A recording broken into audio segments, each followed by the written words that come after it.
Right then, we are back and it's time for WarGames. This is the second first round match in our Family Feud tournament. This is the Hart family up against the Anoa'i family. So the Hart family today will be represented by Bret Hart, Owen Hart, Jim Neidhart and the British Bulldog. Of course, both Jim Neidhart and the British Bulldog have joined the family through marriage. And then for the Anoa'i family, we have got The Rock. We have got his father, Rocky Johnson. And then we've got the Wild Samoans, Afa and Sika. So the rules are, of course, two teams will be contained in separate cages, one member of each starting the match. At regular intervals, one member from each team will enter. There will be an advantage to one team. I don't know who that is. I've left that up to the game. However, I do have a theory it's always the team on the left, but we'll see if that is correct or not. Once everyone has entered the ring, the bell will begin. The match will begin, the bell will go, and it will be first pinfall or submission from that point onwards to who wins.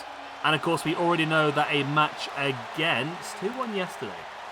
A match against the MFTs is on the line in the semi-finals of this competition. So we are starting things off then with what I believe is Owen Hart and Afa. Those are the two starters for the two teams. Let's check the rankings system then. Owen Hart currently sits on +3 after 17 matches. He'd had a rough time up until this year. This year he's +5 from 4 matches, so this has really been his breakout year. But I think he needs more.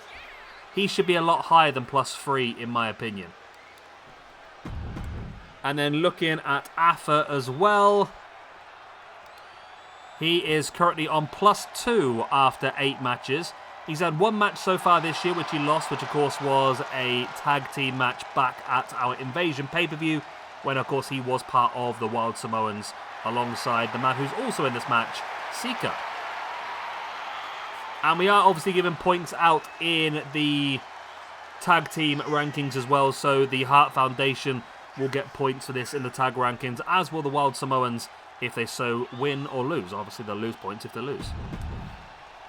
Right, so as we start things off, I will tell you the rest of the rankings. So, of course, Bret the Hitman Hart, currently second in the ranking system now on +29 after 60 matches. He was always top of the rankings for many, many years, but recently Will Ospreay has finally managed to topple him from the top.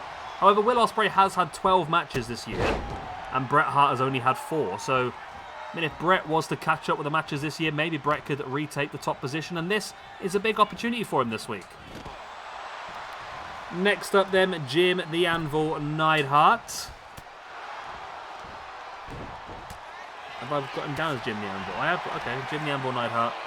He is on +2 after 9 matches. His first match of the year today. And then we have the British Bulldog, a man who's had a pretty decent year. Of course, won and also lost now the European Championship in 2025, so it was a big year for him, big breakout for him. He's currently on +1 after 13 matches overall, +2 after 4 this year. Then looking at the rest of the Anoa'i family, Sika is on +3 after 11 matches. Of course, he had a big one yesterday, a one-on-one match against Dusty Rhodes, which was very impressive, which of course he got the victory in and has helped secure Roman Reigns the chance to pick the stipulation for our main event on Sunday's Legacy show. Also, he's had more matches than Afa because he was also part of the father and son tag team tournament with Roman Reigns a few years back as well. Also, we have Rocky Johnson, who is currently on 0 after 4 matches. All 4 matches took place in 2021. It is the cage on the left that still has the benefit then. So the British Bulldog, once again, from the left-hand cage, takes the advantage. So the Hart Foundation, big opportunity for them. And then finally, we have The Rock himself. How does The Rock pee? He Dwayne's his Johnson. There you go. Terrible joke there for you. The Rock he's okay. He's on +9 after 35 matches. However, he has had 4 singles matches so far this year and lost all 4. So he's -4 for the year. So he's doing okay overall. He's in 44th position. He'll think he should be a lot higher up, as most people will believe he should be higher up.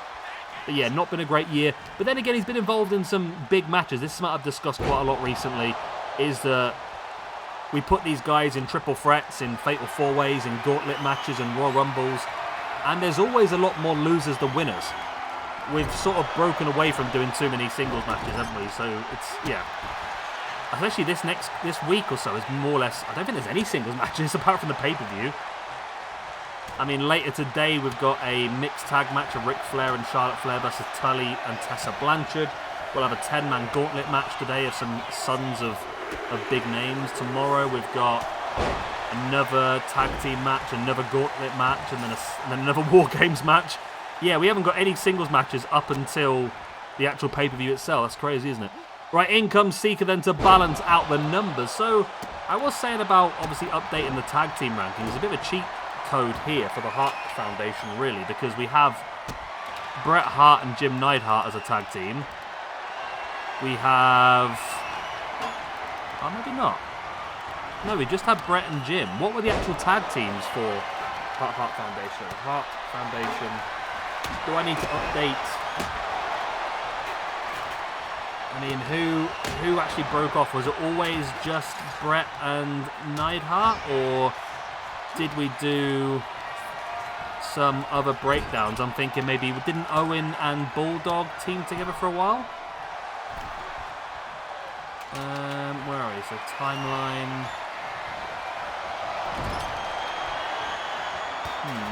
I don't honestly know them, to be honest. So as tag team champions, that's the dynasty, the Hart Dynasty, the Hart Foundation. Where are we? Okay, the original incarnation. So the 1997 incarnation was Owen Hart and British Bulldog. They were tag team champions. Wow, okay, this is a random one. In MCW, the Hart Foundation held the tag team championships as Jim the Anvil Neidhart and the Blue Meanie. Interesting. So yeah, I think Owen and Bulldog were put down as a Hart Foundation tag team as well. And they could obviously get points from this as well. It's a big opportunity. I mean, I don't know, was there any other iterations of the tag team? I'm sure someone out there can tell me, but we'll do British Bulldog and Owen. And that'll be a Hart Foundation as well. So yeah, big opportunity then. We're going to get, they got two tag teams technically in this one. And in fairness, The Rock and Rocky Johnson, I think we have as a tag team as well, because we did use them. So you got Rocky Johnson and Tony Atlas of Soul Patrol. That's pretty cool. Yeah, The Rock and Rocky Johnson actually teamed together as part of the original father and son tag team tournaments. We'll take advantage of that as well. Right, so while I've been faffing about in the ranking system, we now have a 3-on-2 situation. We have Jim the Anvil Neidhart now in the match alongside Owen Hart. This is a question I don't know the answer to, and I got a feeling I do know the answer actually now I think about it, but obviously Bret, Jim and Owen all had matching black and pink and white gear. I don't think I ever saw Bulldog in anything else than his normal Bulldog gear. Hart Foundation Bulldog. I just want to see if he ever actually changed his gear to actually have a Hart Foundation gear. It doesn't look like he did as far as I can tell. Or maybe he did. He just... slightly. He had more the pants rather than the long tights, didn't he? But no, in all the pictures I can see, he's wearing his own gear. It's just the other three have all got matching gear. So this is not too bad then. So The Rock is now in the match with we try and use people in their best. We've gone with classic Attitude Era Rock. And of course we've got Afa and Sika in their prime and his father Rocky Johnson in their prime as well. And it's an interesting final two that we'll get Bret Hart entering the ring next, and then it'll be Rocky Johnson coming in last.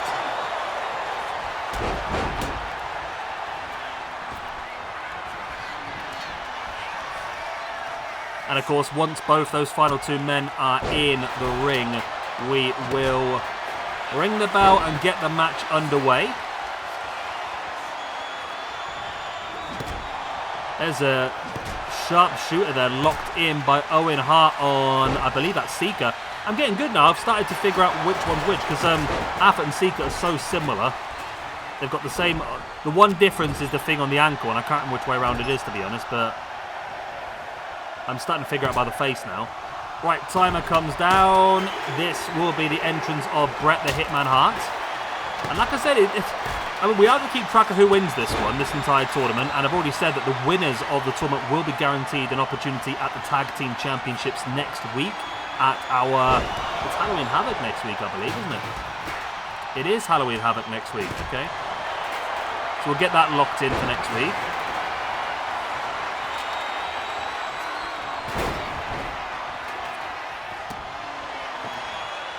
Neidhart now in control of one of the Wild Samoans. The Rock is raining down on Owen Hart. Rock versus Owen Hart is pretty cool, isn't it? I'm assuming that must have happened at some point. Right, Bret Hart throwing a table and a trash can into the ring. Now enter the ring himself. So as soon as the next timer is done and Rocky Johnson enters, the match will officially begin. And then it'll be first pinfall or submission to take the victory. Of course, the Hart Foundation been very smart so far, working down body parts ready for potential sharpshooters.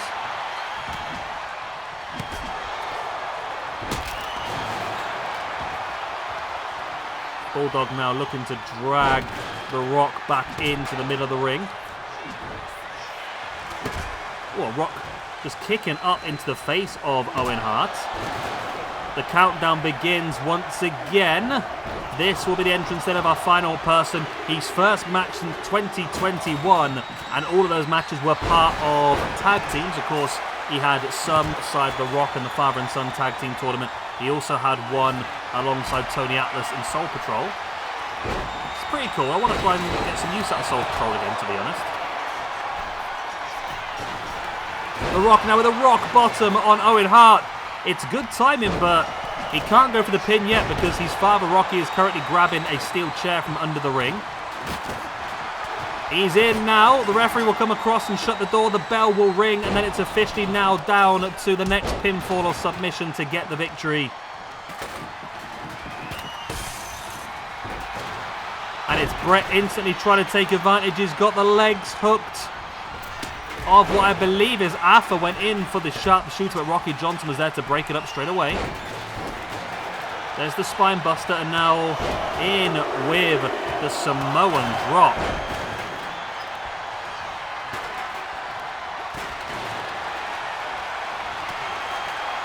And another big Samoan drop. That's that Afa, isn't it? Oh, I'm getting confused again between Afa and Sika. I said this was going to... No, that's Sika there. So Sika's in the left-hand ring getting beaten up. So this is Afa in the right-hand ring. I'm not sure, to be honest, anymore. I'm really not sure anymore. What invented first? What invented second? I'm not sure which one's which, but... There's Jim Neidhart now with that power slam. The Rock fighting back on the British Bulldog. Remember, an opportunity in the semi-finals to face off against the MFT on Friday is up for grabs in this one. You win that, you're into the pay-per-view to fight to become the Family Feud winner. And it's been a pretty fun tournament, this. I mean, maybe in the future we can look at maybe extending it out to 16 teams and make it a full week of it, but finding 16 full wrestling families with cores has been quite... I mean, finding this many has been tricky. We've got a load of threes. You've got the Gun Club and Billy Gunn. You've got, obviously, the Steiners. You've got quite a few. I mean, we could go for six-man tags, I suppose. Rather than WarGames, we could go six-man tags and do it that way. And we could also use marriage as well, I suppose, as The Rock's got it. The Rock has got it. The pin on... No, that's not The Rock. That was Rocky Johnson. Sorry, my phone's buzzing now. My alarm's gone off. That was Rocky Johnson getting the pin over Owen Hart, and the Anoa'i family is going to face... That's interesting, then. 2 generations of the Anoa'i family face off... Well, not necessarily, is it? I mean, the MFT, they try and tell you they're part of the whole thing, but let's face it, they're not, are they, really? Yeah. I mean, they're in there. They're not, like, blood-related, I don't believe, because you've got Haku. I don't think Haku... I'm going to have to Google it now, aren't I? Because I'm pretty sure Haku is not. Is Haku part of the bloodline? No, Haku is not blood related to the bloodline. He is considered part of the family due to close decade-long bond. Okay, that's what I thought it was. I was right then in my head. Yeah, so of course Haku is the father of Tama Tonga, Tangaloa, Talalonga. Talalonga? He's the father of those 3. So, I mean, it is technically... I mean, Solo Sikoa is part of the bloodline. So it's more going to be a Haku family versus the Anoa'i family.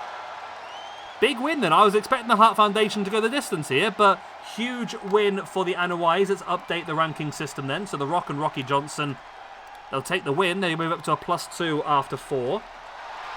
Afa and Sika of the Wild Samoans, to get their first win of the year, move up to a +5 after 10 matches. While we're in here, we might as well do the Hart Foundation as well. So Bret and Jim move down to a +1 after 7 matches. And the new team of Bulldog and Owen are going to move down to -1 after 1. And then into the singles rankings, I think Bret and Owen, so let me just go back a second, because I need to give Owen and Bulldog a point, because they did win a 6-man tag match a few weeks back. It was Bulldog, Owen and Bret. It was a part of SummerSlam. It was a build-up to the European Championship match. I think it was Finn Balor, Jordan Devlin, and Damian Priest versus Bret Hart, Owen Hart, and Bulldog. So they did win that match. So they're actually on 0 from 2. I'm just trying to remember from the past. Right, Bret Hart then loses a match, which is not great for him. Like I said, he was trying to push to catch himself up to the top of the table. He's now -1 for the year. The first time he's ever been in a negative. He's -1 for the year. He's still +28 after 61 matches, though. Then we have Owen Hart. He is now on +2 after 18. We have got Jim Neidhart. That loss puts him down to +1 after 10. And then we have the British Bulldog. He moves down to a 0 after 14. But on the flip side then, in the singles rankings, we have got Rocky Johnson with that win. Moves up to a +1 after 5 matches. We have got The Rock himself, who was having a pretty rough year, but that victory is going to be good for him. He moves up to a +10 after 36. And then we have Afa and Sika of the Wild Samoans with that win. Puts Afa up to a +3 after 9. And it puts Sika up to a +4 after 12. Been a great day for Sika. 2 wins in 2 matches for him. Obviously beating Dusty Rhodes one-on-one yesterday and helping his son Roman confirm the stipulation for this weekend's main event being that Bloodline Rules match, which fully allows these guys to fully interfere in that match, doesn't it, really? And then, of course, this big win here in WarGames, which now puts them into Friday's semi-final against the MFTs. Right, that is it. That's all I've got to tell you. I'm going to love you, leave you. Good night. God bless. I'll be the same. We've got 2 more matches coming up for you today. Up next will be a mixed tag team match as Ric Flair and Charlotte Flair take on Tully Blanchard and Tessa Blanchard. And then to finish the day off, we will see a Next Generation Legacy Gauntlet match involving some big names such as Zilla Fatu, Dominic Mysterio, Tommy Billington, Kerry Morton, Hook. We've got some interesting names in there. So I am going to love you and leave you, and I'll see you all next time. Bye-bye.